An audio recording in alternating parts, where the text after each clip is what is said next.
I'm so happy to be here. This is the International Sharing School in Lisbon, one of the school inside the Sharing Funds. And here I have Gonzalo with us. So he's the head of investor relationship and the board and founder of the whole group.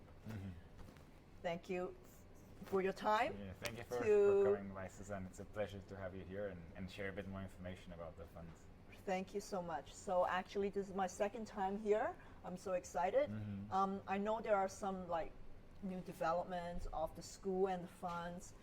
Can you tell us a little bit about the International Sharing School? I know there's you have a campus in Lisbon, one in Madeira, and another one in Algarve. Yeah, of course. So just to go a little bit back and explain to you a bit the story as well of how all of this started.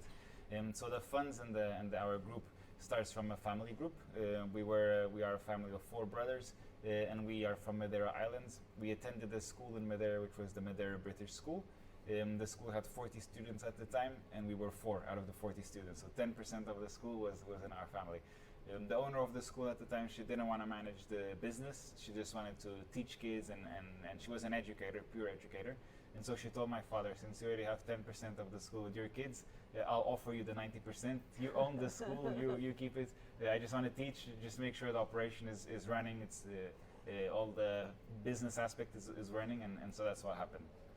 Then me and my brothers, we studied in the school. We went abroad to work abroad and get some work experience abroad. And then we came back to Portugal to grow the project and take it from there. And so we grew the project in Madeira, which was the first school of the Sharing Education Fund. Then we launched the school in Lisbon, which is the one we are in right now. This is our largest campus. We have 700 students here on this campus, and we have projects to grow and expand to 1,500, so to double our capacity, open a boarding school here as well in this campus, where we will have around 300 beds for the students to live on campus. Okay. And later on, we also went to Algarve in the south of Portugal, very upcoming area, a lot of high-income families as well, and that's where we opened our 3rd school, which is the most recent one, and is the one that's going through the most investment at the moment, as it is in its initial stage. Okay, great. It's an interesting story of how you get into the education. Your parents first bought the Madeira school, and then now your brothers and you are all in the education industry. So can you tell us a little bit about the demand of international school, like Portugal as a whole? You were saying about Porto being in high demand area. What about Lisbon or Madeira or Algarve? I know a lot of foreigners are coming in from I think 3 or 4 years before until now. I think we're getting more and more. Yeah, so there's a lot of interest at the moment. We have, just to give you an example, when we opened our school in Lisbon, there were in 2018, there was around 4 international schools in Lisbon in 2018.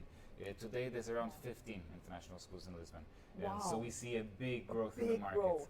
4 to 15. 4 to 15 in about 5 years.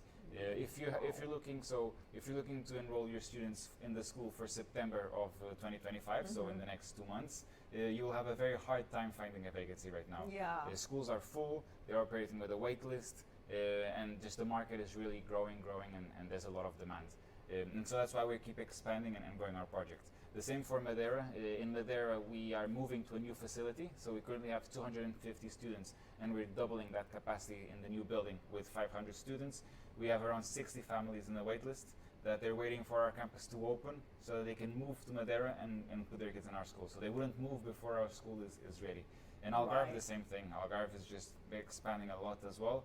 And in Algarve, the offer is even less. There's 2 big international schools in Algarve, and now ours, there's 3 main players in the international education market there.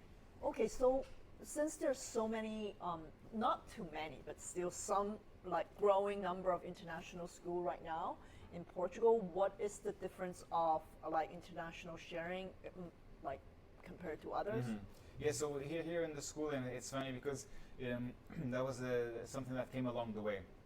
So when we started the school here in Lisbon, we acquired this building where we are in right now. We already had the other building. We acquired this one, and we started. This was a bank. This used to be offices from Millennium BCP. It was a very traditional office. And we got some local architects, and we were okay designing. We have classes have to have around 50 square meters, so we were thinking, okay, classes, corridor, this is how it works, one corridor, classes on the side. And then we went to an event in Abu Dhabi, an IB World Conference, and there we met our current designer, Rosen Bosch. She was talking about how the schools should be designed, how we have to design schools that are adaptable for all types of students, all type of learners, and not the traditional environment where everyone is just sitting in their own desks learning in a row. And then we thought, okay, we're doing everything wrong. We need to completely redo the project, rethink the design. We hired Rosen. She came to Portugal, and she has helped us design this full campus that we'll visit today and that we have visited before, where we designed the whole school around the students. So the idea is that if you have 20 students in one classroom, you have 20 different ways of learning. Some students prefer to work in a more individual way. Some like to work as a group. Some like to work in a loud space. Some like to work in a quiet space. So the school is designed to adapt to all the different type of students and not just to the traditional environment.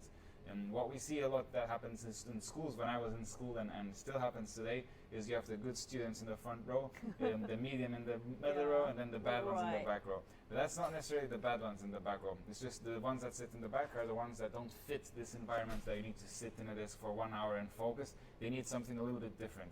But unfortunately, they need to move around. But unfortunately, the schools just classify them as bad students because they don't adapt to a system.